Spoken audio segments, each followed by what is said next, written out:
Go eat with the dogs outside." My wife shoved me out of the gala. In the dark, the global CEO she was trying to impress found me. He grabbed my hand. "You don't remember, but thank you for paying my college years ago. Should I sign her father's contract?" A wave of satisfaction washed over me. I shook my head. "Tear it up." When my wife saw him do it, she screamed in horror. "I'm glad to have you here. Follow my story until the end and comment the city you're watching from, so I can see how far my story has reached. My name is Bruce, and I'm 63 years old. Tonight, at the most important business gala of my wife's career, she made me eat with the dogs. I should have seen it coming.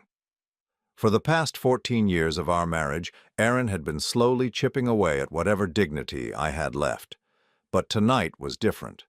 Tonight she crossed a line I never imagined she would cross, in front of 200 of the most powerful people in the city. The grand ballroom of the Hotel Meridian sparkled like something out of a fairy tale. Crystal chandeliers cast dancing shadows across the marble floor, and the scent of white roses filled the air with an almost suffocating sweetness. I stood near the bar in my only decent suit, a navy blue number I'd bought at a discount store 3 years ago. The fabric was starting to show its age, much like myself, but it was clean and pressed. I'd made sure of that. Erin glided through the crowd in her $5,000 emerald gown, her blonde hair swept up in an elaborate style that had cost more than my monthly grocery budget. She moved with the confidence of someone who belonged in this world, someone who had never known what it felt like to count pennies or eat ramen noodles for dinner 3 nights in a row. "Bruce, darling," she called out, her voice carrying that particular tone she used when she needed me to play my role. I walked over, careful not to bump into any of the important guests. "Could you be a dear and refill my wine glass, and perhaps get Mr. Chen something stronger than that sparkling water?" Marcus Chen. I recognized the name from the guest list Erin had been obsessing over for weeks. He was the global CEO of Transcendent Industries, a company worth billions. Erin's father desperately needed Chen to sign a $3 million contract that would save his struggling manufacturing business. Everything tonight depended on impressing this man. I looked at Marcus Chen as I approached with the drinks. He was younger than I'd expected, probably in his early 40s, with kind eyes and an expensive watch that caught the light as he moved his hand. Something about his face seemed familiar, but I couldn't place it. He was studying me with an intensity that made me uncomfortable, as if he was trying to remember something. "Thank you," he said when I handed him his scotch. His voice carried a slight accent I couldn't identify. "I'm Marcus. And you are?" "Bruce," I replied simply. "Erin's husband." He nodded slowly, that curious expression never leaving his face. Before he could say anything else, Erin appeared at my elbow, her smile bright enough to power the chandeliers. "Mr. Chen, I hope my husband isn't bothering you with conversation," she said with a laugh that sounded like breaking glass. "He's not really part of the business world. More of a support system." The words stung, but I was used to it. Marcus Chen's eyebrows lifted slightly, and I saw something flicker across his face. Disappointment? Surprise? I couldn't tell. "Actually," Marcus began, "I was hoping to learn more about—" "Oh, Bruce doesn't have anything interesting to share about business," Erin interrupted, her hand finding my arm in what looked like an affectionate gesture but felt like a warning. Her nails dug into my skin through the fabric. "Do you, honey?" I shook my head, knowing better than to contradict her in public. But Marcus Chen was still watching me with that strange, searching look. The evening progressed like a carefully choreographed dance. Erin worked the room with surgical precision, introducing her father to potential investors, laughing at jokes that weren't funny, and positioning herself as the perfect liaison between old money and new opportunities. I stayed in the background, refilling drinks and clearing empty plates like an unpaid servant. Every time I caught Marcus Chen looking in my direction, I felt that same unsettling recognition. There was something about him, something that tugged at memories I couldn't quite grasp. But whenever I tried to think about it, Erin would appear with another task, another way to keep me busy and out of sight. "Bruce, the centerpieces on table 7 are wilting. she whispered in my ear during a lull in conversation. Could you ask the staff to replace them? We can't have Mr. Chen seeing anything less than perfection. I nodded and made my way to the service area, my footsteps echoing hollow against the marble. As I spoke with the catering manager about the flowers, I could hear Erin's laughter floating across the ballroom. She was in her element, commanding attention and respect from people who would never give me a second glance. When I returned, I found her deep in conversation with Marcus Chen and her father, Gerald. The old man was sweating despite the air conditioning, his hands shaking slightly as he gestured toward the contract papers spread out on a nearby table. This was it. This was the moment everything had been building toward. The numbers are all there, Mr. Chen, Gerald was saying, his voice tight with nervous energy. 20% return on investment within the first year guaranteed. My company has the infrastructure, the workforce, the experience. All we need is a partner who understands vision. Marcus nodded politely, but I could see he wasn't convinced. His eyes kept drifting around the room, landing on me for a moment before moving on. Erin noticed, too, and I saw her jaw tighten almost imperceptibly. Mr. Chen, she said, her voice taking on a harder edge, perhaps you'd like to see the production facility tomorrow? We could arrange a private tour, just the key stakeholders. That would be interesting, Marcus replied, but his tone was non-committal. Though I have to say, I'm more interested in the people behind the business than the facilities themselves. Character matters more than capability in my experience. Erin's smile faltered for just a second. Of course, character, absolutely. It was then that disaster struck, or rather that Erin created her own disaster. One of the hotel's golden retrievers, a therapy dog that belonged to a guest with mobility issues, had wandered into the ballroom. The beautiful animal moved between tables, tail wagging, bringing smiles to faces that had been tense with business concerns. Children at the family tables giggled and reached out to pet his silky coat, but Erin saw only a problem to be solved. "Bruce," she hissed, grabbing my arm so hard I knew there would be bruises later. "Get that animal out of here. This is a business function, not a pet parade. What will Mr. Chen think?" I glanced over at Marcus, who was actually smiling as he watched the dog interact with some of the younger guests. He didn't seem bothered at all, but I knew better than to argue. "I'll handle it," I said quietly. I made my way toward the dog, intending to gently guide him back to his owner. But as I knelt down to pet him, speaking in soft tones, Erin's voice cut through the ambient conversation like a knife. "Oh, for heaven's sake, Bruce, if you're going to play with dogs, at least do it properly." The words themselves weren't particularly cruel, but her tone carried venom that made nearby conversations pause. I felt heat rise in my cheeks as I realized people were starting to stare. "Erin, please," I said quietly, still kneeling beside the dog who seemed to sense the tension and whimpered softly. But she wasn't finished. The pressure of the evening, the importance of the contract, the need to impress Marcus Chen, it all came pouring out in a torrent of words that would change everything between us. "You know what, Bruce? Since you're so comfortable down there with the animals, why don't you just stay there? In fact, why don't you go outside and eat with the dogs? It's where you belong anyway." The ballroom fell silent. 200 people, the cream of the city's business elite, all turned to stare at the woman in the emerald gown who had just told her husband to eat with the dogs. I felt my face burn with shame as whispers began to ripple through the crowd. But Erin wasn't done. "Go on," she said, her voice carrying clearly in the sudden quiet. "Take your dinner outside where you won't embarrass us anymore. The staff has already set up feeding stations for the service animals. You'll fit right in." I looked up at her from my position on the floor, seeing her face clearly for perhaps the first time in years. There was no love there, no respect, no basic human kindness, just cold calculation and embarrassment that I existed at all.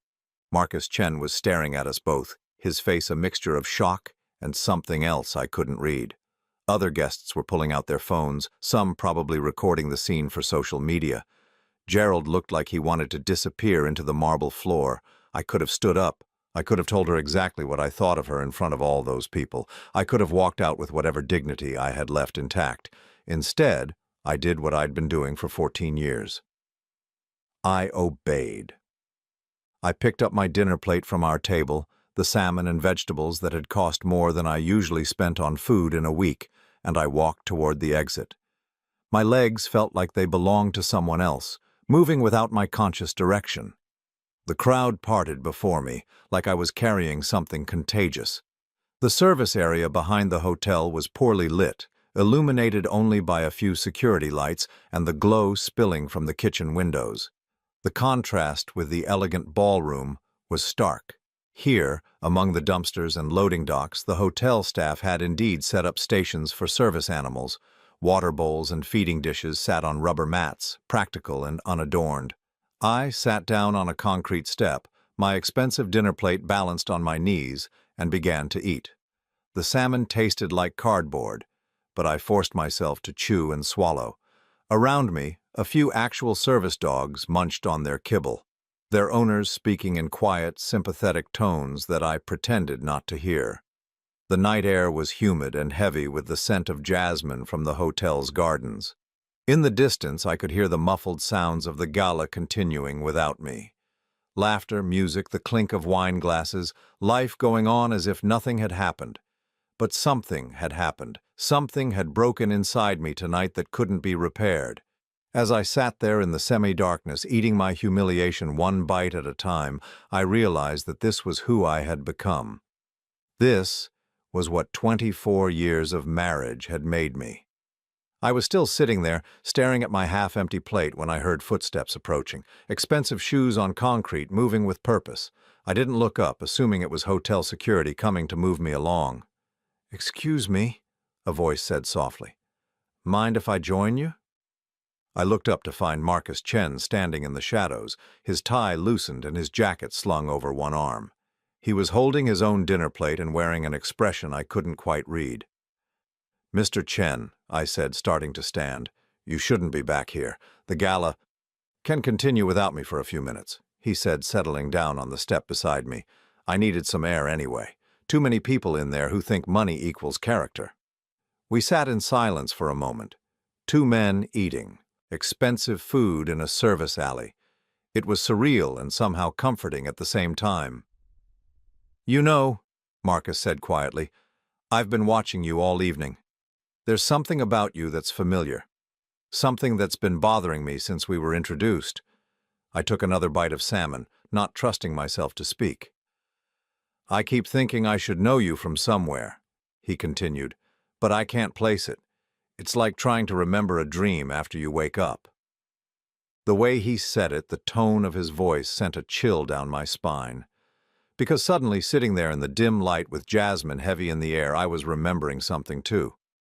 A young man, barely 18, struggling with textbooks too expensive for his budget. A scholarship that didn't quite cover everything. Anonymous envelopes with cash appearing just when hope was running out. But that was impossible.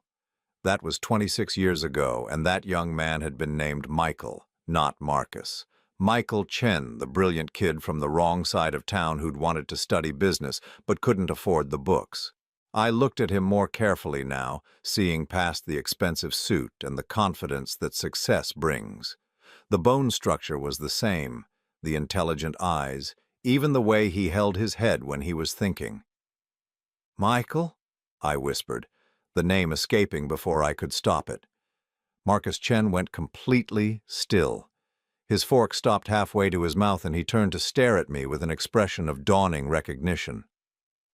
"Oh my God," he breathed. "You're him. You're really him." The silence stretched between us like a bridge spanning 26 years. Marcus Chen set down his dinner plate with shaking hands, never taking his eyes off my face. In the dim light of the service area, with the sounds of the gala muffled by distance and walls, it felt like we were the only two people in the world. "I can't believe it's you," he said, his voice thick with emotion I didn't expect. "All these years I've wondered.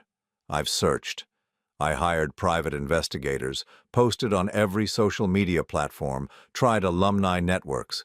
I never stopped looking for the man who saved my life. I stared at him, this successful CEO in his expensive suit, and saw instead the scared 18-year-old boy who used to sit in the university cafeteria, nursing a single cup of coffee for hours because it was all he could afford. Michael Chen, who had changed his name to Marcus when he started his first company, believing it sounded more American, more acceptable to investors. "You were so young," I said quietly, my voice barely audible over the distant fountain in the hotel's garden. "I remember the first time I saw you in the financial aid office. You were arguing with the clerk about your work-study hours, trying to figure out how to pay for your textbooks." Marcus laughed, but there were tears in his eyes. I was broke. Completely, utterly broke. My parents had sent me to America with $800 in their prayers. When that scholarship money ran out after the first semester, I thought I'd have to drop out and go back to Hong Kong in shame. I remembered that day clearly. I'd been successful then, riding high on a series of investments that had made me wealthy beyond my wildest dreams. At 37, I owned a portfolio worth $15 million, a penthouse apartment downtown, and a classic Porsche that I drove too fast. I was everything I thought success looked like. "You were crying," I said, the memory washing over me like a wave. "Sitting on that bench outside the administration building, holding a stack of bills you couldn't pay. I'd just come from meeting with my financial advisor about diversifying my holdings, and here was this kid who couldn't afford a $120 chemistry textbook." $187, Marcus corrected with a small smile. "Advanced Organic Chemistry, 3rd edition. I still remember the price. I'd been to every used bookstore in the city, checked every online marketplace, nothing." I nodded, remembering how I'd approached him that day. I'd been awkward about it, not wanting to embarrass him or make him feel like charity. I'd told him I was part of an anonymous scholarship fund that helped promising students. A small lie that had grown into something much larger. "You wouldn't tell me your last name," Marcus continued, settling back against the concrete step. "You said anonymity was a condition of the scholarship. All you'd give me was Mr. B. I used to joke with my roommate that you were probably some eccentric millionaire who got his kicks from helping random college kids. If only he'd known how close to the truth that was. But it hadn't been about kicks or tax write-offs or building my reputation. There had been something about his determination, his quiet dignity, even in desperation, that had reminded me of myself at that age. I'd grown up poor, too, working 3 jobs to pay for community college before transferring to the state university. "The envelopes," he said softly. "Every month for 5 years. Tuition, books, living expenses. $2,500 like clockwork. I used to wait by my mailbox like it was Christmas morning." "You sent thank-you notes," I remembered. "Every month, handwritten on notebook paper because you couldn't afford stationery." "I kept copies," Marcus said, pulling out his phone. He scrolled through his photos until he found what he was looking for, then held it out to me. It was a picture of a handwritten letter, the penmanship careful and formal despite being written on lined paper. "Dear Mr. B," I read aloud, "I cannot adequately express my gratitude for your continued support. This month I was able to purchase the advanced calculus textbook and still have enough left over for groceries. I promise you that every dollar is being used wisely and that I will find a way to pay this kindness forward someday. Your grateful student, Michael Chen." "I meant every word," Marcus said, taking the phone back, "even when I didn't know if anyone was actually reading them." "I read every one," I told him. "I kept them in a file folder in my desk drawer. Sometimes when business was particularly cutthroat or I was questioning my own values, I'd pull them out and remember why generosity mattered." We sat in comfortable silence for a moment, 2 men processing the impossible coincidence that had brought us back together. In the distance, I could hear the fountain bubbling and the faint sound of a string quartet playing in the ballroom. The contrast between this quiet moment and the humiliation I'd just endured was stark. "What happened to you?" Marcus asked suddenly. "I mean, after you helped me graduate. I tried to find you when I got my first job, when I started my first company. I wanted to pay you back, to thank you properly, but it was like you disappeared.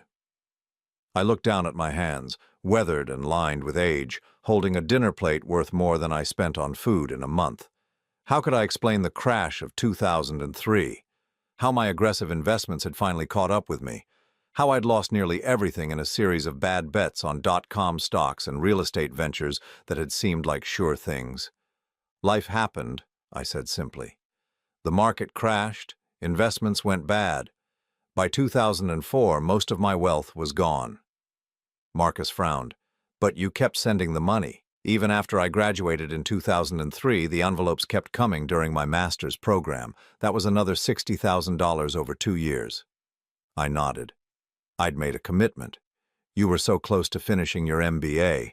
I couldn't let you drop out when you only had 8 months left. But if you'd lost your money, I mortgaged my apartment, I said quietly. Sold my car, my watch collection, everything I could liquidate. I took out personal loans at 18% interest. I figured a smart kid like you was worth the risk. Marcus stared at me in shock. You went into debt for me? For someone you barely knew? I knew enough, I said. I knew you studied until the library closed every night. I knew you worked 20 hours a week at the campus bookstore to pay for ramen noodles and bus fare. I knew you had a plan and talent and the kind of drive that doesn't quit. That was enough. Jesus, Marcus whispered, running his hands through his hair. I had no idea. I thought you were wealthy, that the money meant nothing to you. It did mean something, I said. It meant I was investing in someone who would use the opportunity wisely. And I was right, wasn't I? Look at you now. Marcus was quiet for a long moment, processing this revelation. When he spoke again, his voice was thick with emotion. You sacrificed your financial future for mine, and I never even knew your real name.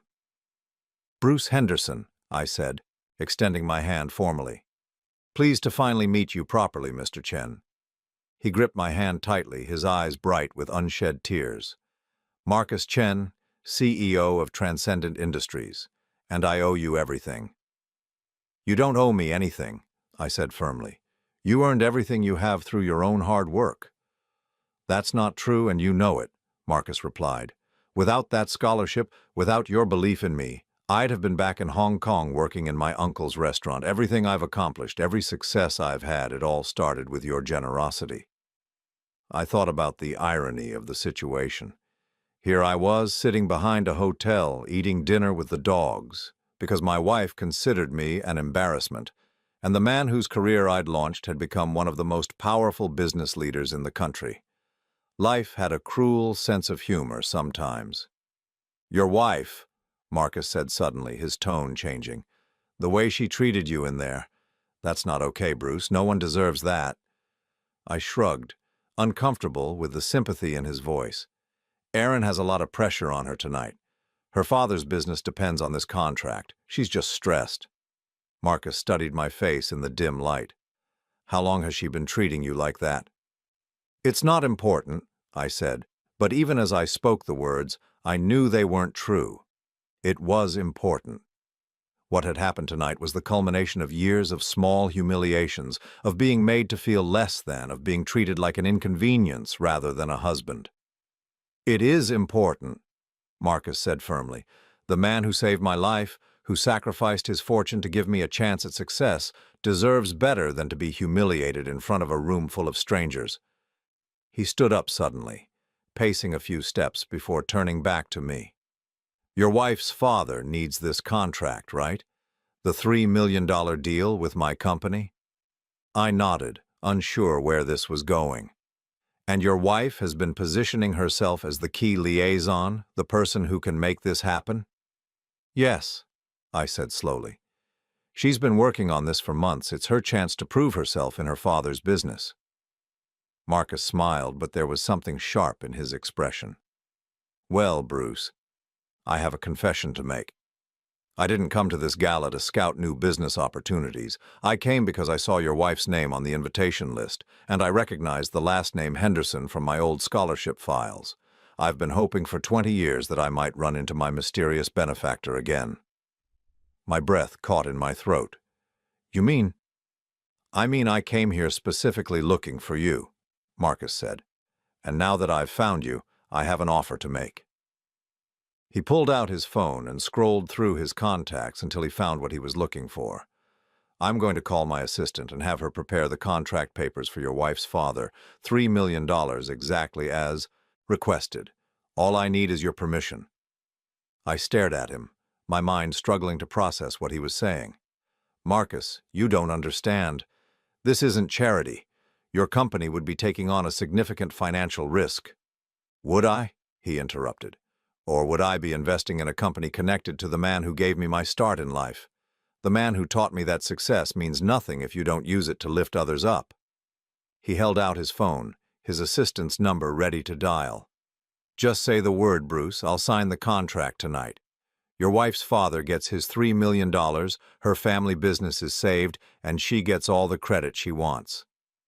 I looked at the phone, then at Marcus's face, earnest and grateful in the dim light. This was it.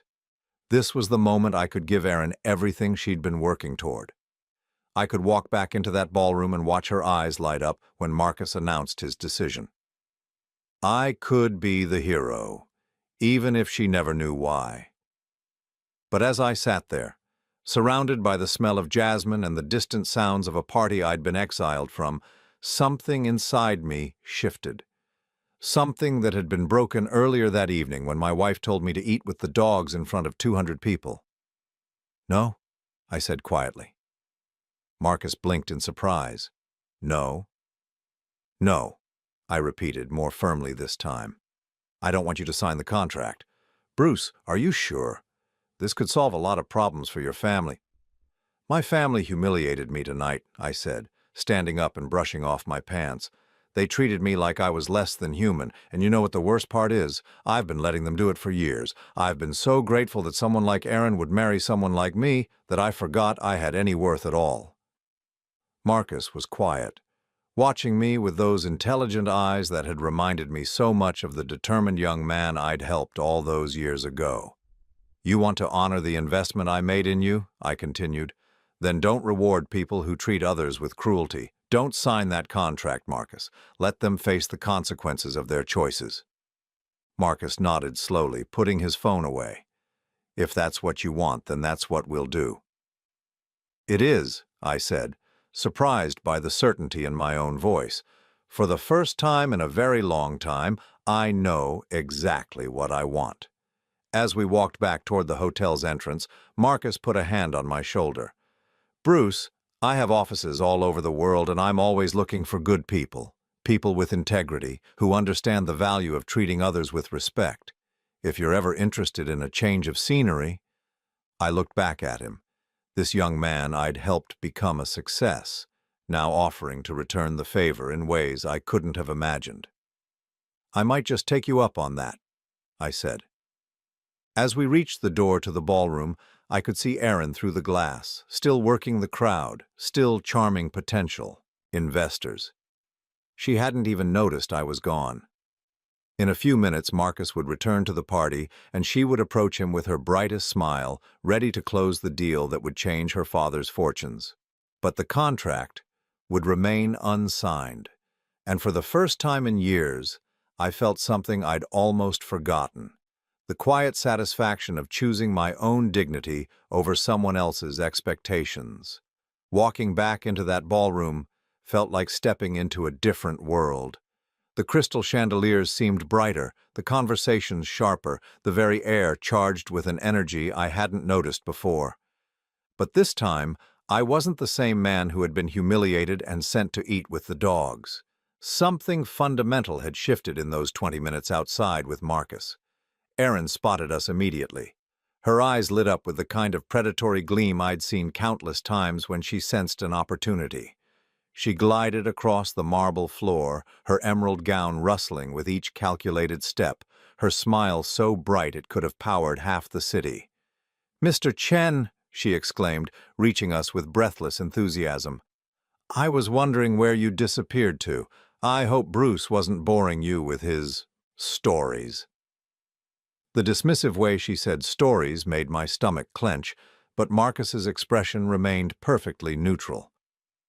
Actually, your husband and I had quite an illuminating conversation, he said calmly. Oh, how lovely, Erin replied, though her eyes flickered with uncertainty.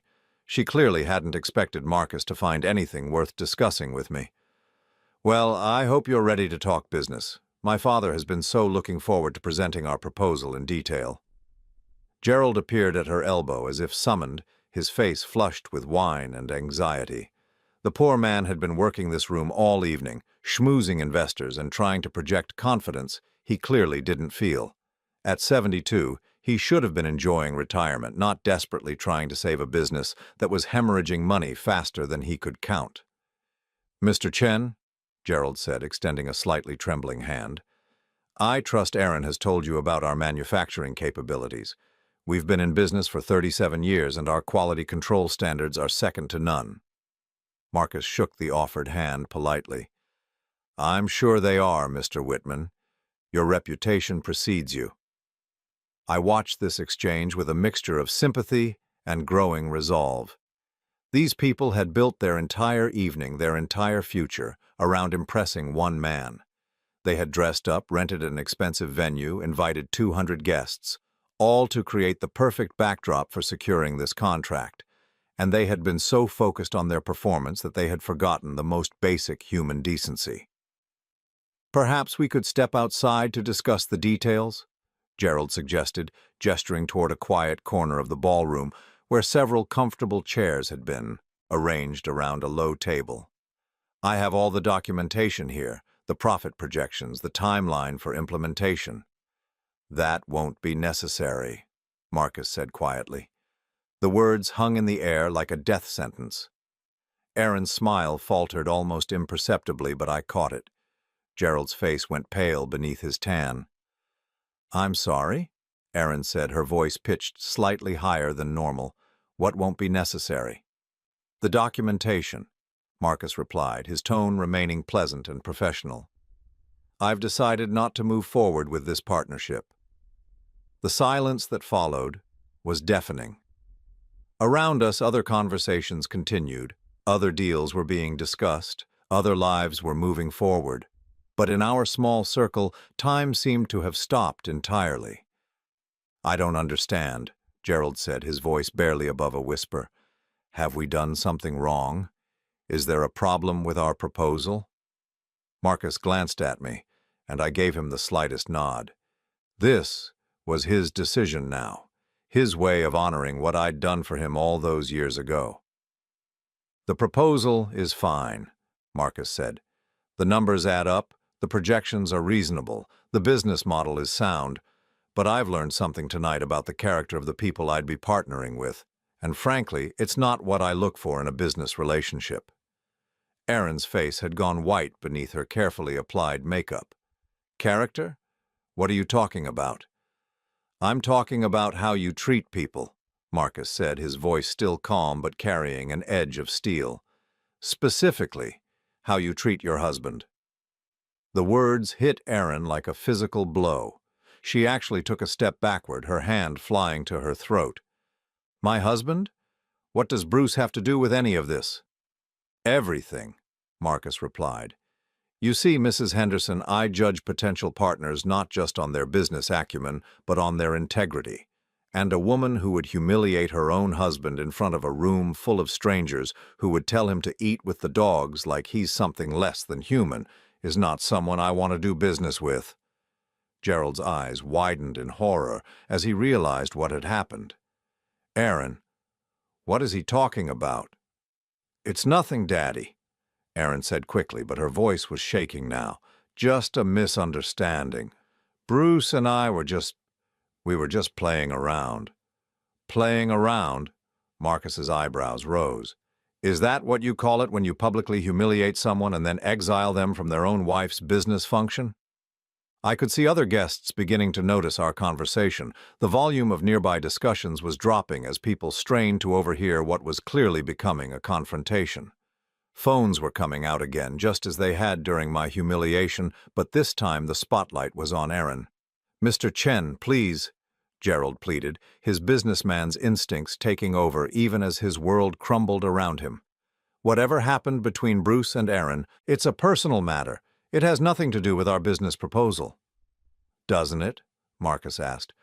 In my experience, Mr. Whitman, how people treat their family members is often the best indicator of how they'll treat their business partners. If Mrs. Henderson can't show basic respect for her own husband, why would I trust her to respect a $3 million contract? The amount hung in the air like a blade. $3 million. Gerald's salvation, Aaron's triumph, the validation she'd been seeking her entire career. All of it slipping away because of a moment of cruelty that had revealed who she really was. "You're overreacting," Aaron said, but her voice lacked conviction.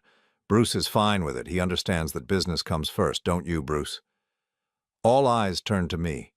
This was the moment I'd been dreading and anticipating in equal measure. For 14 years, I had been the enabler, the one who smoothed over Erin's rough edges, who made excuses for her behavior, who sacrificed my own dignity to preserve her image. "No," I said quietly. "I'm not fine with it." The words seemed to echo in the sudden silence. Erin's face went through a series of expressions: shock, anger, fear, and finally something that looked almost like panic. "Bruce, what are you doing?" she hissed, her voice low but audible to everyone in our circle. "This is not the time or place for this conversation." "When would be the right time?" I asked, finding my voice growing stronger with each word.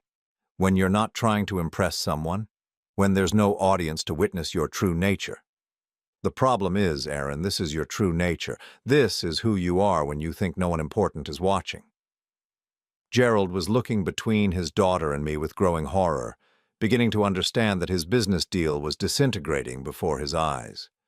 "Bruce, surely we can work this out. Family disagreements happen, but we don't need to air them in public." "He's right," Aaron said, grasping at this lifeline. "We should discuss this privately as a family. Mr. Chen, I apologize for any discomfort this has caused you. Perhaps we could reschedule our meeting for next week when emotions aren't running so high." But Marcus was already shaking his head. "I'm afraid not, Mrs. Henderson. You see, this isn't just about tonight. What I witnessed this evening was simply the culmination of what I suspect has been a pattern of behavior, and I have zero tolerance for people who abuse their power over others, whether in business or in marriage." "Abuse?" Aaron's voice rose sharply. "That's ridiculous. I've never abused anyone. Bruce, tell him you've never been abused." Again, all eyes turned to me. The weight of their attention was crushing, but also somehow liberating. For the first time in years, I was being asked to tell the truth about my marriage, my life, my reality. "She's right," I said slowly. "She's never hit me, never physically harmed me. But abuse isn't just physical, is it? It's making someone feel worthless. It's chipping away at their dignity one small humiliation at a time. It's treating them like they're lucky to be tolerated rather than loved." I could feel the crowd around us, growing larger, more attentive. This was better than any entertainment they could have expected at a business gala, but I no longer cared about their voyeuristic interest. I was speaking my truth for the first time in years. "It's being told that you're embarrassing, that you don't belong in polite company, that your thoughts and feelings don't matter," I continued. "It's being made to feel grateful for scraps of affection, for moments when you're not actively being criticized or ignored." Tears were streaming down my face now, but I barely noticed them. "And yes, Aaron, it's being told to eat with the dogs, because your very presence is so offensive that even animals are better company." The ballroom had gone completely silent. Even the string quartet had stopped playing, as if they too were transfixed by this unexpected drama unfolding in their elegant venue. Aaron was staring at me with an expression I'd never seen before. Not anger, not frustration, but something that looked almost like fear. For the first time in our marriage, she was seeing me not as the compliant husband who would always back down, but as a person with feelings, with limits, with the capacity to fight back. "Bruce," she said, her voice barely above a whisper, "people are staring." "Let them stare," I replied. "Let them see what happens when someone finally tells the truth about our marriage." Marcus stepped forward then, his presence commanding even in the midst of our personal drama. "Mrs. Henderson, I want to be very clear about something. The reason I'm not signing this contract has nothing to do with your business proposal and everything to do with your character. Your husband is a remarkable man, someone who deserves respect and kindness, not humiliation and contempt." "How would you know?" Erin snapped, her composure finally cracking completely. "You just met him tonight. You have no idea what kind of man he really is." Marcus smiled, and there was something almost predatory in the expression. "Actually, Mrs. Henderson, I've known your husband for 26 years. You see, Bruce Henderson is the man who saved my life." The confusion on Erin's face was almost comical. "What are you talking about? Bruce has never even mentioned knowing you." "That's because he didn't know who I was when we were introduced tonight," Marcus explained. "You see, when I was 18 years old, broke and desperate, about to drop out of college because I couldn't afford tuition, an anonymous benefactor started sending me money. $2,500 a month for 5 years, enough to complete my undergraduate degree and my MBA. Gerald's eyes were wide with disbelief. Anonymous benefactor? The man called himself Mr. B, Marcus continued. He insisted on anonymity, said it was a condition of the scholarship. For 26 years I've been trying to find him, to thank him, to repay him for giving me the chance at success that changed my entire life. He turned to look at me with genuine affection. Tonight I found him. Bruce Henderson, the man you just told to eat with the dogs, is the reason I own a multi-billion-dollar company. He sacrificed his own fortune to pay for my education, went into debt to ensure I could complete my degree, and never asked for anything in return. The silence that followed was absolute. I could hear my own heartbeat, the distant sound of traffic outside, the whisper of fabric as someone shifted nervously in the crowd that had gathered around us. Erin's face had gone through shock and was settling into something that looked like devastation. "That's impossible," she said weakly. "Bruce never had that kind of money. He was working middle management when I met him." "By the time you met him, he'd already given most of it away," Marcus replied. "The market crash of 2003 wiped out what was left. But he kept sending money to me even after he lost everything else, because he'd made a commitment and he honored it." Gerald was staring at me as if seeing me for the first time. "Bruce, is this true?" I nodded, unable to trust my voice. The truth was finally out, all of it. The success I'd once had, the sacrifice I'd made, the reason I'd been so willing to accept Erin's treatment of me. I'd felt like I deserved it, like a man who'd lost everything had no right to expect better. "My God," Gerald whispered, "all these years we never knew." "Because he never told you," Marcus said. "Because Bruce Henderson is a man who does good without seeking credit, who lifts others up without expecting recognition, the exact opposite of people who humiliate others to make themselves feel powerful."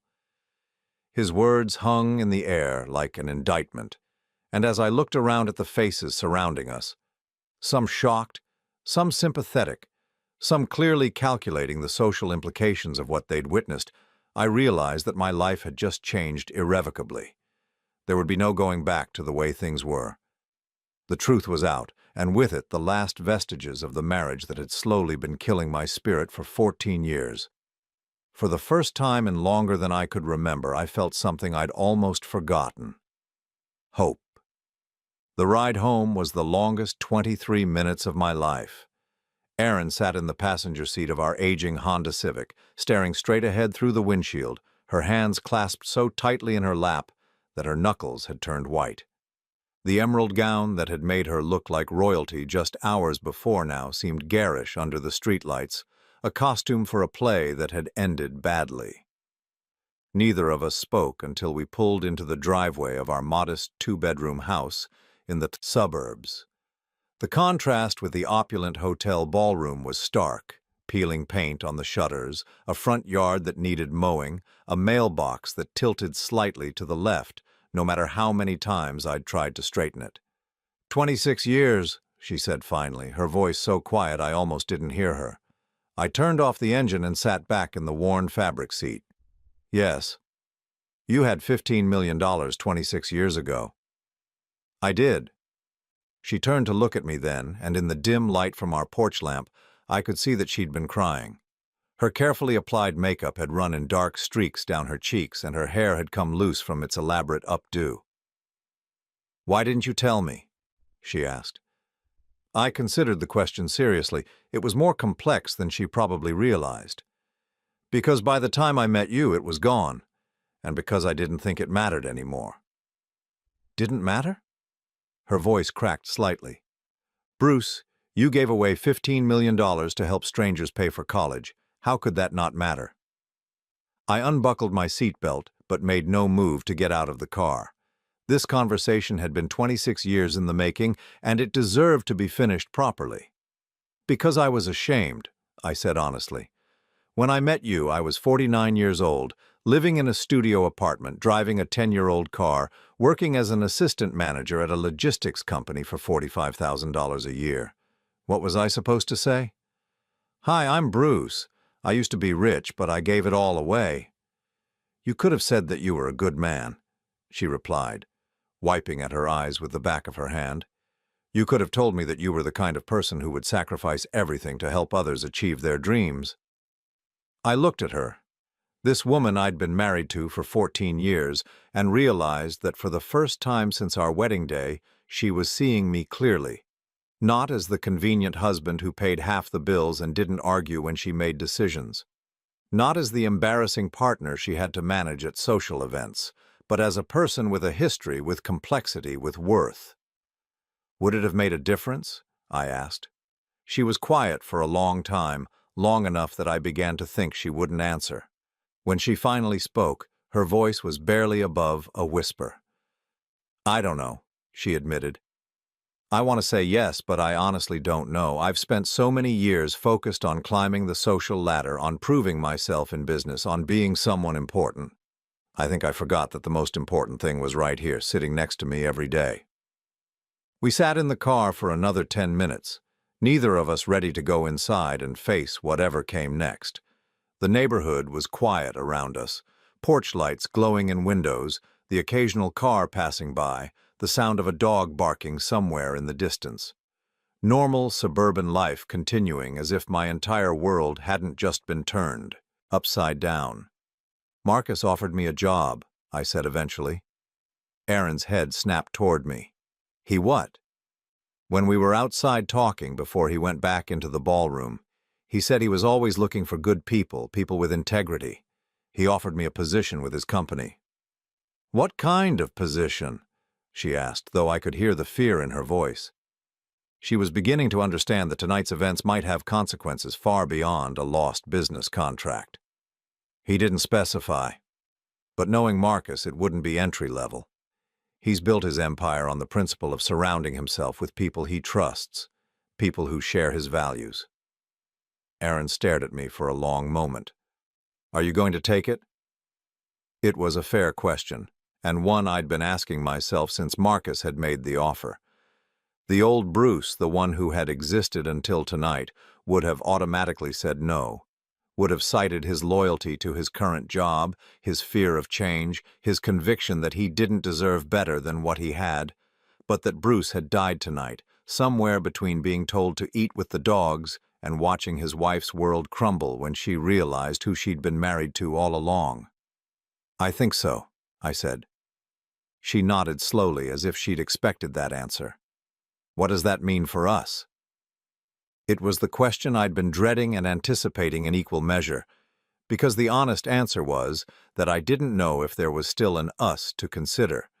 Tonight had revealed something fundamental about our relationship, that it had been built on a foundation of inequality, of her assuming she was settling for someone beneath her station, while I felt grateful to be accepted at all. "I don't know," I admitted. "I think that depends on whether you can love the man I actually am, rather than the man you thought you married." "And who is the man you actually are?" she asked. I thought about that question as we finally got out of the car and walked toward our front door. Who was Bruce Henderson, really? Not the failed businessman who'd lost his fortune, not the grateful husband who accepted whatever scraps of affection were thrown his way, not the embarrassing partner who could be safely ignored at social functions. I'm someone who believes that how you treat people when you have power over them reveals who you really are. I said as I unlocked the front door. I'm someone who thinks kindness is more valuable than wealth and dignity is worth more than social status. We stepped into our small living room with its mismatched furniture and worn carpets. Suddenly, the modest surroundings didn't feel like evidence of failure. They felt like a choice I'd made to live, simply so I could focus on what mattered. I'm also someone who's been allowing himself to be diminished for 14 years because he forgot his own worth, I continued. And tonight, I remembered. Erin kicked off her expensive heels and sank onto the couch, her elegant gown spreading around her like the petals of a wilted flower. I destroyed everything, didn't I? You made a choice, I corrected gently. Tonight, when you were under pressure, when you felt like everything depended on making the right impression, you chose to maintain your image by sacrificing my dignity. That tells me something important about your priorities. She buried her face in her hands. I was so focused on impressing Marcus, on closing the deal, on proving myself to Daddy and all those people. I didn't think about what I was doing to you. That's the problem, Erin. You didn't think about me at all. She looked up at me then, tears streaming down her face. I love you, Bruce. I know I haven't always shown it, but I do love you. I studied her face, looking for sincerity beneath the desperation. Do you love me, or do you love the idea of me? Do you love the man who pays half the mortgage and doesn't complain when you make plans without consulting him? Or do you love Bruce Henderson, the person who has thoughts and feelings and dreams of his own? I don't know the difference anymore, she whispered. It was the most honest thing she'd said all evening, and somehow the most heartbreaking. Because I realized that I'd been so focused on being the husband I thought she wanted that I'd forgotten to be myself. We'd both been playing roles in a marriage that had become a performance rather than a partnership. My phone buzzed then, an incoming text message. I pulled it out, expecting it to be from someone at the gala, maybe gossip about the evening's drama. Instead, it was from Marcus. Bruce, I meant what I said about the job offer. I'm flying back to Seattle tomorrow, but I'd like you to come with me. See the company, meet the team, let me show you what your investment in me has become. No pressure, just an opportunity to see what your future could look like. Let me know. Marcus. I stared at the message for a long moment, then handed the phone to Erin. She read it twice, her face going pale. He wants you to go to Seattle, she said numbly. Yes. Tomorrow. Yes. She handed the phone back to me with shaking hands. What are you going to tell him? I looked around our living room, at the life we'd built together over 14 years. The books on the shelves, the photos on the mantel, the throw blanket Erin had bought on our 3rd anniversary. Evidence of a shared history, of moments of genuine happiness mixed in with the slow erosion of respect and affection. But I also thought about the man I'd been before I met Erin, the one who'd taken risks, who'd built something from nothing, who'd believed that success meant helping others succeed. That man had been buried under years of self-doubt and diminished expectations, but tonight had proven he wasn't dead. I'm going to tell him yes, I said. Erin's breath caught in her throat. For how long? I don't know. A few days, maybe a week. Long enough to understand what he's offering, what it would mean for my future. Your future, she repeated. Not our future. I met her eyes directly. That depends on you, Erin. If you can figure out how to love me for who I am rather than trying to change me into who you think I should be, then maybe we have a future. But if you can't... I let the sentence hang unfinished, but we both understood what it meant. Tonight had been a watershed moment, a revelation that changed everything between us. There would be no going back to the comfortable patterns of the past where she led and I followed, where her ambitions mattered and mine were dismissed. I need some time, she said finally. So do I. I went upstairs to pack a bag, my mind already racing ahead to tomorrow's flight to Seattle. For the first time in years, I was making a decision based on what I wanted, rather than what was expected of me. It felt terrifying and exhilarating at the same time, As I folded clothes into my old suitcase, I could hear Erin moving around downstairs, probably cleaning up the remnants of her carefully planned evening. The irony wasn't lost on me. She'd worked for months to create the perfect impression for Marcus Chen, never knowing that the key to success had been sleeping beside her every night. But that was her loss, not mine. I'd spent too many years accepting blame for things that weren't my fault, feeling grateful for treatment that was actually unacceptable. Tonight had reminded me that I had value, that my kindness and generosity were strengths, not weaknesses. The future was uncertain, scary in its openness, but for the first time in decades, it belonged to me. My phone buzzed again, another message from Marcus. I forgot to mention, I've kept every thank you note you wrote when you were helping me through college. I'd like to show them to you when you visit. You changed my life, Bruce. Let me show you what that looks like. I typed back quickly. I'll be on that plane. Downstairs, I could hear Erin crying softly, mourning the loss of the life she'd planned, the future she'd been so sure was within her grasp.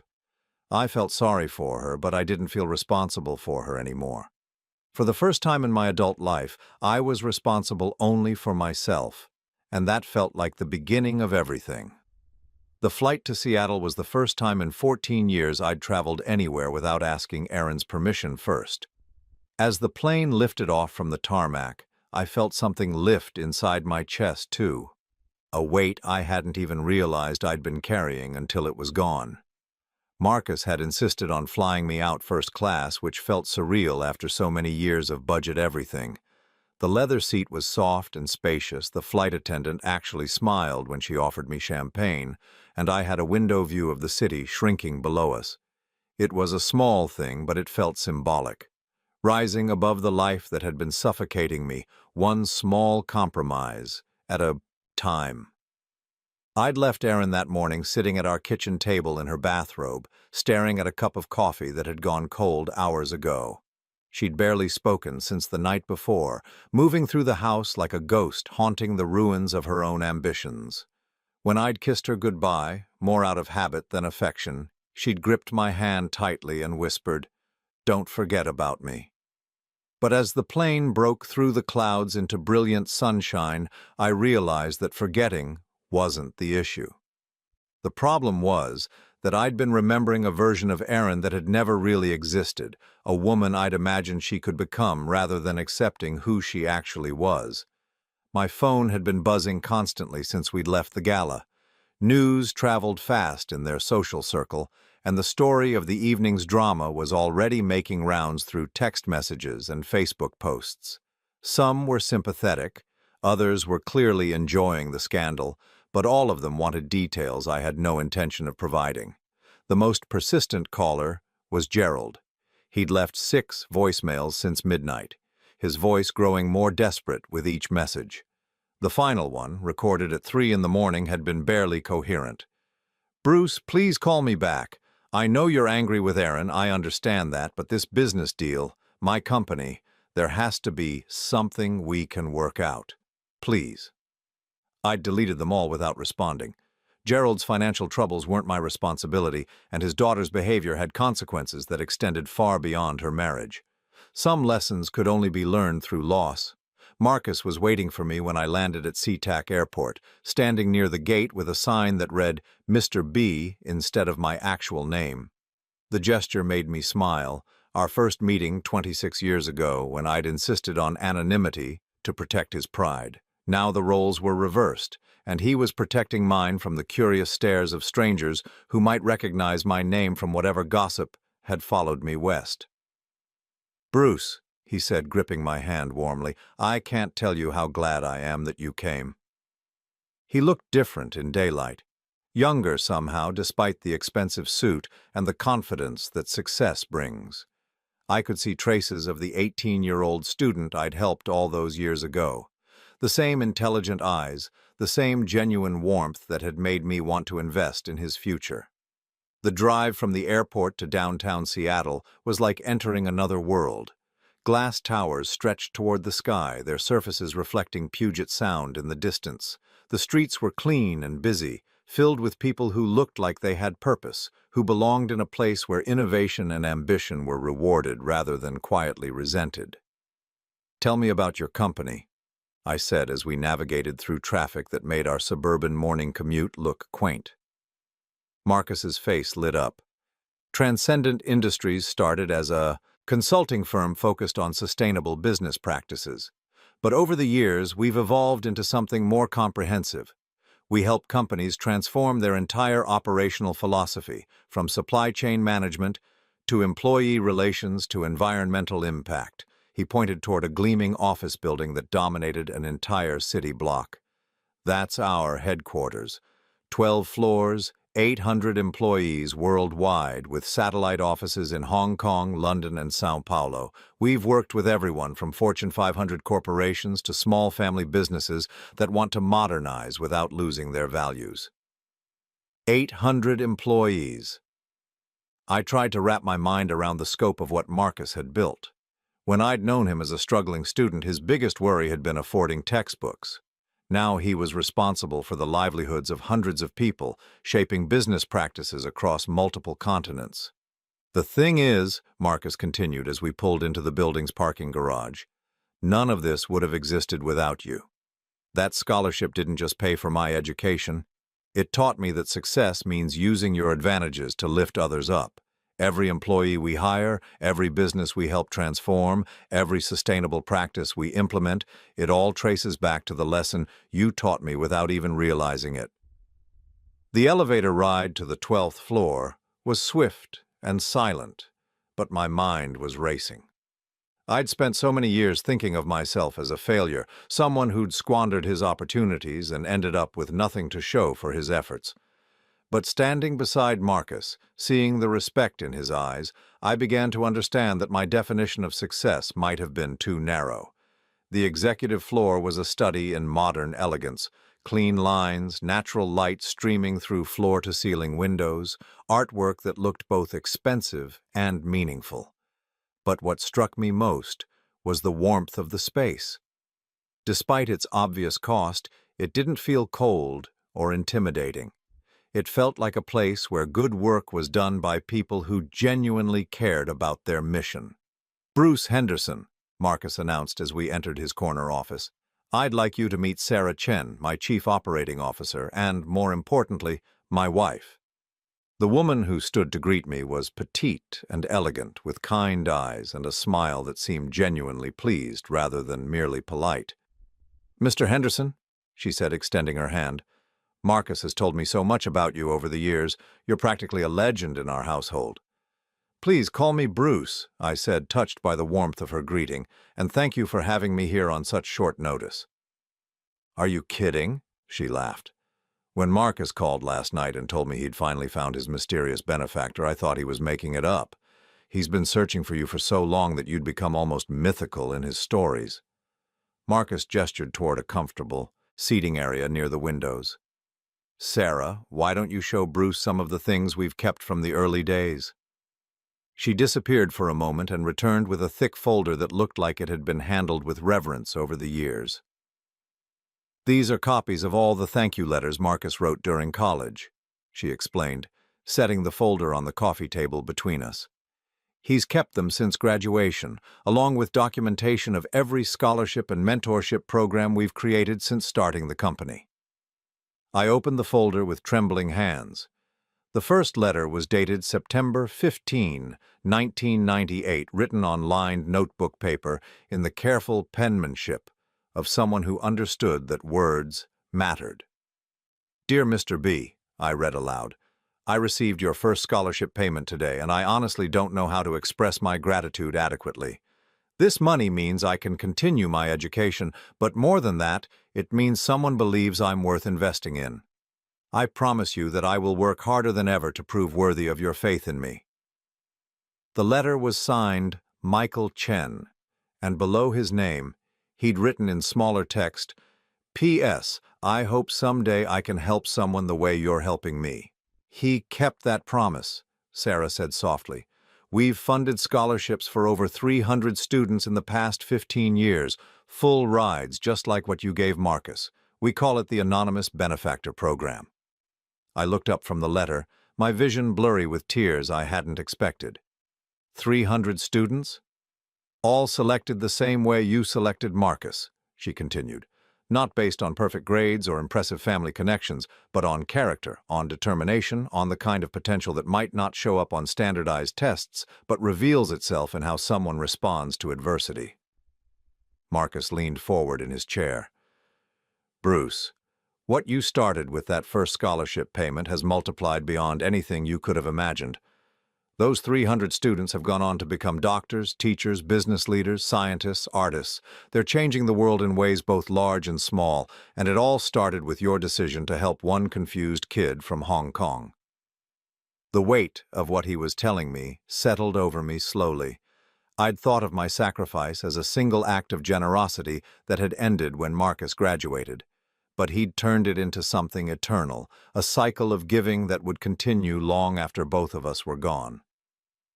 There's something else, Sarah said, pulling out another folder.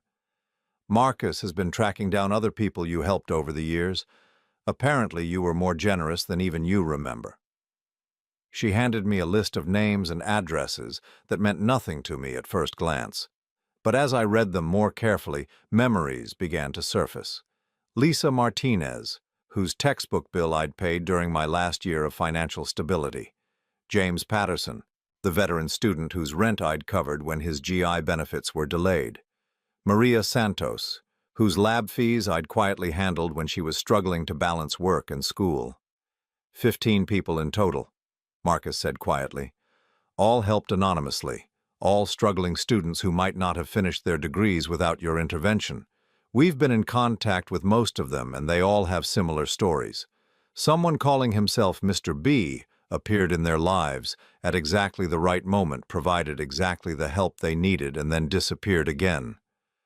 I don't understand, I said, my voice barely above a whisper. How did you find them? University financial aid records are more detailed than you might think, Sarah explained, especially when the payments come from personal accounts rather than institutional sources. It took our research team 6 months, but we tracked down the records of every anonymous payment you made between 1995 and 2004. Marcus pulled out his phone and scrolled through a series of photos. Lisa Martinez is now a pediatric surgeon in Dallas. James Patterson runs a nonprofit organization that provides housing assistance to veterans. Maria Santos is a biochemist working on cancer research at Johns Hopkins. Every single person you helped has gone on to make a significant positive impact in their field. The magnitude of what he was showing me was overwhelming. I'd known about Marcus, of course, but the others had been smaller gestures, moments when I'd seen someone struggling and acted on impulse. I'd never followed up, never wondered what had happened to them after graduation. Bruce, Marcus said, setting his phone aside and leaning forward intently. Do you understand what this means? You didn't just change my life, or even 15 lives. You changed hundreds of lives, thousands of lives. Every patient Lisa has saved, every veteran James has housed, every breakthrough Maria makes in her research, all of it traces back to your generosity. I sat in silence, trying to process the scope of what he was telling me. For 20 years I'd defined myself by my failures, the fortune I'd lost, the marriage that had slowly drained my self-respect, the career that had stagnated into mediocrity. But Marcus was showing me a different accounting, one measured in lives transformed rather than dollars accumulated. Why are you showing me this? I asked finally. Because I want you to understand your value, Marcus replied. Last night I watched your wife treat you like you were worthless, and I could see that you believed her. But she's wrong, Bruce. You're not worthless. You're one of the most valuable people I've ever known. He stood up and walked to the windows overlooking the city. I've been successful in business because I learned early that the best investment you can make is in people. Not buildings or equipment or market share, but in human potential. And you taught me that lesson without even realizing it. My phone buzzed then, interrupting the moment. A text message from Aaron. The bank called about the house payment. Also, Daddy's lawyer wants to talk to you about the contract situation. Please call me back. I stared at the message, feeling the pull of old obligations and familiar guilt. But then I looked around Marcus's office at the evidence of lives transformed and potential realized, and I felt something I hadn't experienced in years: pride in what I'd accomplished. "There's one more thing," Sarah said, her voice gentle but serious. "Marcus has a proposal for you." Marcus turned back from the window, his expression earnest. "I want you to run our scholarship program, Bruce, full-time with complete autonomy over selections and funding decisions. You'd have a budget of $5 million annually and the freedom to help students however you think best." $5 million. More money than I'd made in the past 10 years combined, put toward the kind of work that had given my life its deepest meaning. "You don't have to answer now," Marcus continued quickly, seeing the shock on my face. "Take your time, think it over. But I want you to know that this isn't charity or misplaced gratitude. This is a business decision. You have a gift for identifying potential in people, for seeing worth where others might see only struggle. That's exactly what we need." I thought about Erin sitting in our kitchen, waiting for me to come home and solve her problems. I thought about Gerald's desperate voicemails and the guilt he was trying to heap on my shoulders. I thought about the life I'd been living, small and constrained and apologetic. Then I thought about 18-year-old Michael Chen crying on a bench because he couldn't afford his textbooks. About Lisa Martinez and James Patterson and Maria Santos and all the others whose lives had been changed by small acts of faith in their potential. "I don't need time to think," I said, surprising myself with the certainty in my voice. "Yes, I'll take the job." Marcus's smile was brilliant. "Really?" "Really. But I have one condition." "Name it." I looked down at my phone, at Erin's message demanding that I call her back, at the assumption that I would drop everything to fix the problem she'd created for herself.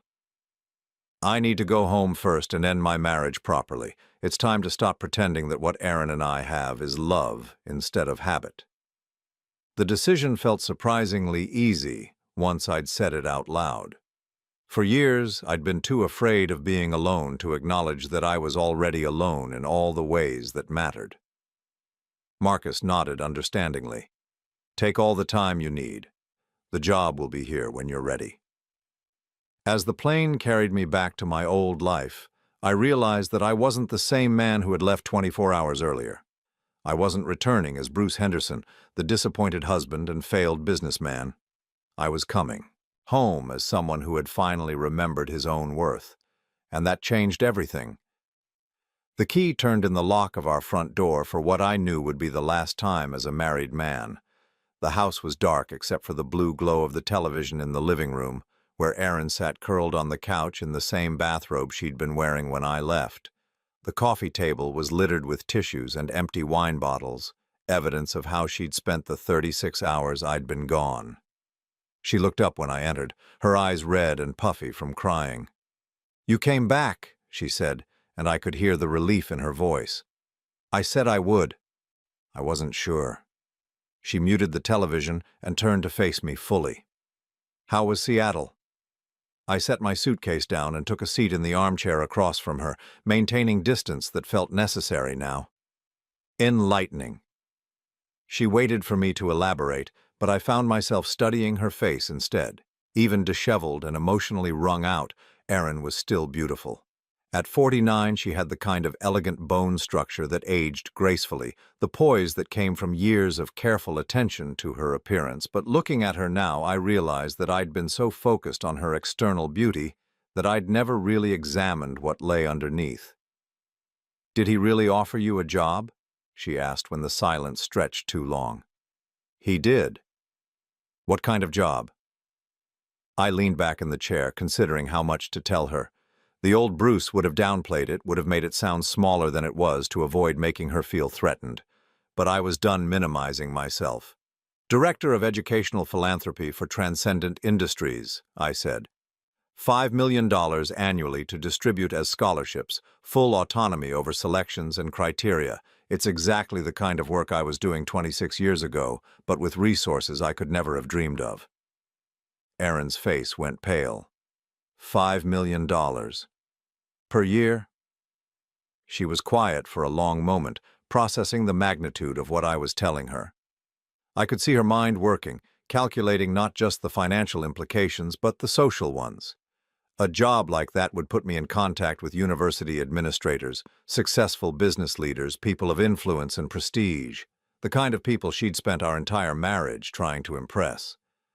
"That's amazing," she said finally, though her voice sounded hollow. "When do you start?" "That depends on a conversation we need to have first." She straightened up on the couch, pulling the bathrobe tighter around herself. "About us." About us. I'd rehearsed this conversation during the flight home, trying to find words that would be honest without being cruel, final without being vindictive. But sitting here in our living room, surrounded by 14 years of shared history, the prepared speeches seemed inadequate. "Aaron," I began carefully, "do you love me?" The question seemed to catch her off guard. "Of course I love you. Why would you ask that?" "Because I don't think you do. I think you love the idea of me, the convenience of me, the financial security I provide. But I don't think you love Bruce Henderson, the person." Tears welled up in her eyes. "That's not true." "When was the last time you asked about my dreams, my hopes, my fears? When was the last time you were curious about what I think about when I'm quiet, or what makes me happy, or what I want out of life?" She opened her mouth to respond, then closed it again. I could see her searching through memories, trying to find evidence to contradict what I was saying. The silence stretched long enough to be its own answer. "I've been invisible in this marriage," I continued gently, "not just to other people, but to you. You see me as a supporting character in your life story, not as a complete person with my own needs and desires." "That's not fair," she said, but there was no conviction in her voice. "Isn't it? Tell me, Aaron, what do you think I want most in life?" Another long pause. You want us to be happy." "That's not an answer, that's a deflection. What do I, Bruce Henderson, want for myself? What are my passions? What gets me excited? What keeps me awake at night with worry or anticipation?" She stared at me, tears now flowing freely down her cheeks. "I don't know. I know. And that's the problem. After 14 years of marriage, the woman I share a bed with every night doesn't know what matters to me as an individual, and honestly, I stopped trying to show you years ago because it was clear you weren't interested." I stood up and walked to the window, looking out at our small front yard with its overgrown grass and tilted mailbox. "2 nights ago, when you told me to eat with the dogs, you didn't just humiliate me in public. You revealed something fundamental about how you see me. I'm not your equal partner. I'm your inconvenient burden." "Bruce, please," she whispered. "I was stressed, under pressure. I didn't mean it." I turned back to face her. "Yes, you did, maybe not consciously, but that's who you really are when the pressure is on. When it matters most, when your reputation is at stake, I'm the first thing you're willing to sacrifice." She was sobbing now, her shoulders shaking with the force of her tears. "What do you want me to say? That I'm sorry? I am sorry. I'm sorry for how I treated you, sorry for taking you for granted, sorry for not seeing what an amazing man I married. I'll change, Bruce. I'll be better." "No, you won't." The words came out harsher than I'd intended, but they were true. "You won't change because you don't really believe you need to. You're sorry because there are consequences now, because I'm not just accepting your behavior anymore. But if Marcus hadn't been there that night, if I'd just quietly gone outside and eaten with the dogs and come back in when you snapped your fingers, would you be apologizing? Now?" She didn't answer, which was an answer in itself. "I've been enabling your worst impulses for 14 years, I continued. "Every time I let you dismiss me, every time I accepted being treated as less than equal, I taught you that it was okay. But it's not okay, and I'm done pretending it is." I walked upstairs to our bedroom and pulled out 2 suitcases, filling them methodically with clothes, books, and the few personal items that mattered to me. Aaron followed, watching from the doorway as I dismantled the physical remnants of our shared life. "Where will you go?" she asked. "Seattle, eventually. But first I'm going to rent an apartment here in town. I want to finish this conversation properly, handle the divorce paperwork, make sure everything is settled before I start my new life." "Divorce?" She said the word like it was foreign, incomprehensible. "Yes, divorce. Aaron, What we have isn't a marriage anymore. It's a habit. We've been going through the motions for years, pretending that convenience and routine are the same thing as love. I paused in my packing to look at her directly. When was the last time you were excited to see me come home from work? When was the last time you chose to spend time with me because you enjoyed my company, rather than because we had obligations to fulfill together? She leaned against the doorframe, her face crumpling. I don't remember. Neither do I, and that tells us everything we need to know. I zipped up the first suitcase and started on the second. This isn't about punishment, Aaron. This isn't even about that night at the gala, not really. That was just the moment when I finally saw clearly what our relationship had become, what it had probably always been. So that's it? She asked, anger creeping into her voice now. 14 years of marriage and you're just walking away? I'm walking away from a marriage that ended years ago. We just forgot to acknowledge it. I finished packing and carried the suitcases downstairs. Erin followed, wrapping her arms around herself like she was trying to hold herself together physically. What about the house? She asked. The bills? I can't afford everything on my own. The house is in both our names. You can sell it and keep your half, or you can buy me out if you want to stay. As for the bills, you'll figure it out. You're a smart, capable woman when you're not expecting someone else to solve your problems. I set the suitcases by the front door and turned to face her one last time. Standing there in her bathrobe, hair uncombed and face streaked with tears, she looked smaller than I'd ever seen her, vulnerable in a way that might have moved me to comfort her just a few days ago. I'm not doing this to hurt you, I said gently. I'm doing it because we both deserve the chance to find real happiness. You deserve to be with someone who admires the qualities you're proud of, and I deserve to be with someone who sees me as a whole person, worth loving. I do see you that way, she insisted. No, you don't. But maybe someday you'll understand why I had to leave so that you could. I picked up my suitcases and opened the front door. The evening air was cool and sweet with the scent of honeysuckle from the neighbor's yard. Somewhere in the distance, children were playing in a backyard, their laughter carrying on the breeze. Bruce, Erin called as I reached my car. I turned back to see her standing in the doorway, looking lost and broken. Will you ever forgive me? I considered the question seriously. I already have. That's why I'm leaving.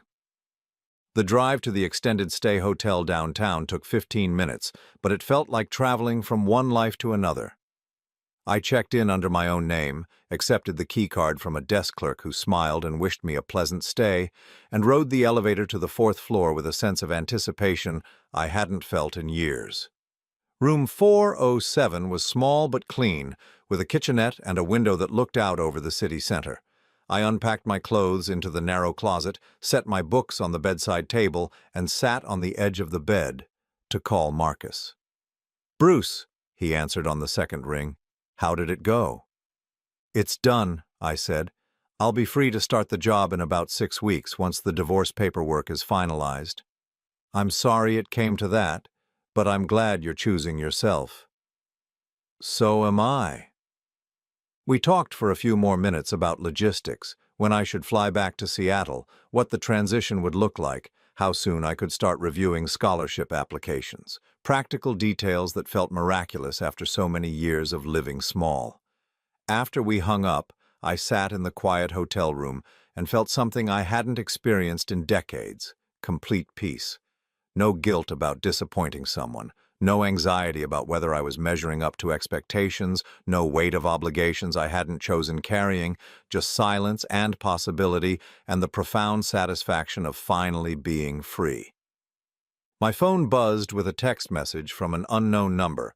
When I opened it, I found a photo that made my breath catch.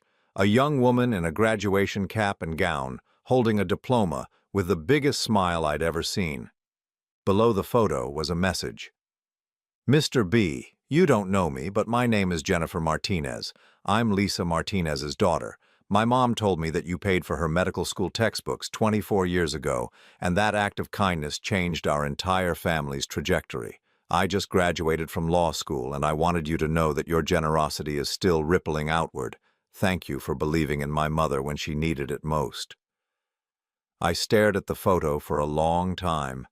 This beautiful young woman whose life had been shaped by a decision I'd made before she was even born. Lisa Martinez.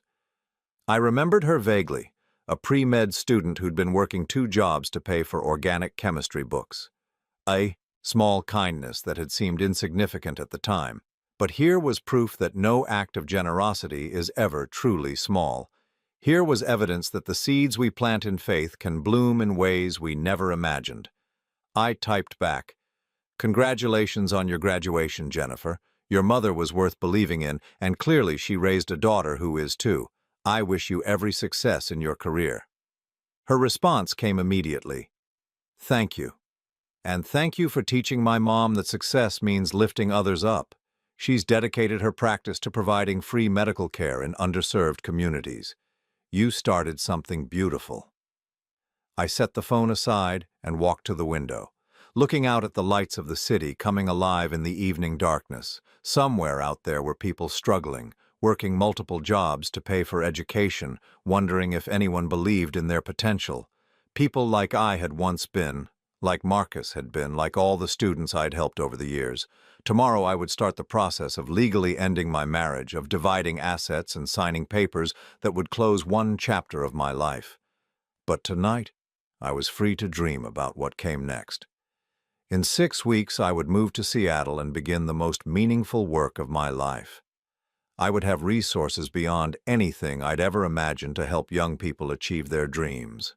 I would be part of Marcus's mission to prove that success measured in human potential was infinitely more valuable than success measured in personal accumulation. But more than that, I would be myself again. Not someone's disappointing husband or embarrassing partner, but Bruce Henderson, the man who believed in the power of generosity, who understood that dignity was non-negotiable, who knew that the best investment you could make was in another person's future. The phone rang then, Erin's number on the display. I looked at it for a long moment, then let it go to voicemail. Whatever she needed to say could wait until tomorrow when I was ready to handle the practical details of unraveling our shared life. Tonight was for beginning again. I opened my laptop and started typing an email to Marcus. "I've been thinking about the scholarship program, and I have some ideas about how we might expand it. For the first time in 20 years, I had work to do that mattered. Work that would honor the investment others had made in me by investing in others in turn. Work that would take the broken pieces of my old life and transform them into something beautiful and lasting." Outside my window, the city hummed with possibility. Inside my small hotel room, a man who had finally remembered his worth began to plan how to help others discover theirs. And somewhere between the ending and the beginning, I found exactly what I'd been searching for all along: the quiet satisfaction of choosing dignity over convenience, purpose over comfort, and love over the hollow imitation that had been slowly killing my spirit for 14 years. I was 63 years old, and my real life was finally about to begin.